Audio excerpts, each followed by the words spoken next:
vit une période tout à fait particulière avec la disparition momentanée, enfin la fermeture momentanée du pont Mathilde.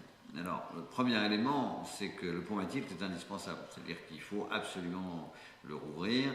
Il y en a qui s'étaient posé la question, est-ce qu'on a besoin du pont Mathilde? Oui, il y a besoin du pont Mathilde, et il y a aussi besoin d'un contournement à l'extérieur de l'agglomération. C'est clair que le pont Mathilde montre qu'il y a besoin d'un contournement qui sera, c'est quelque chose qui relève d'une bonne dizaine d'années.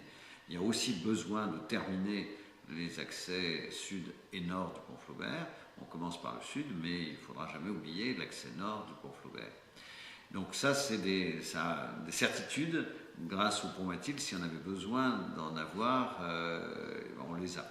En même temps, on voit bien avec le pont Mathilde, avec la fermeture du pont Mathilde, qu'une ville comme Rouen, une ville ancienne comme Rouen, et le caractère ancien de la ville est une grande partie de son charme, et notamment de tout son patrimoine historique, fait que la circulation ne peut pas se développer à l'infini, la circulation est forcément contrainte. Et que pour y vivre de façon harmonieuse, de façon agréable, des transports en commun de qualité sont indispensables. Des transports en commun performants sont indispensables. Et de ce point de vue-là, les transports en commun performants, ce sont des transports en commun qui ont des voies réservées dans le cœur de ville. On voit bien depuis 6 mois que l'augmentation des transports en commun se fait sur le métro, sur Théor et sur la nouvelle ligne de 7. Et c'est la raison pour laquelle nous avions prévu, bien entendu, d'autres sites propres, mais ça nous a confirmé dans notre volonté. Et donc le prochain programme en site propre, c'est celui sur lequel nous avons commencé la concertation, qui est l'arc nord-sud, qui passe par Guillaume-le-Conquérant, le pont Guillaume-le-Conquérant et les boulevards. Il ne peut pas y avoir de ville qui fonctionne bien sans transport en commun performant. Malgré tout, il y a toujours un flux de voitures très important. Non, mais il ne faut pas supprimer les voitures.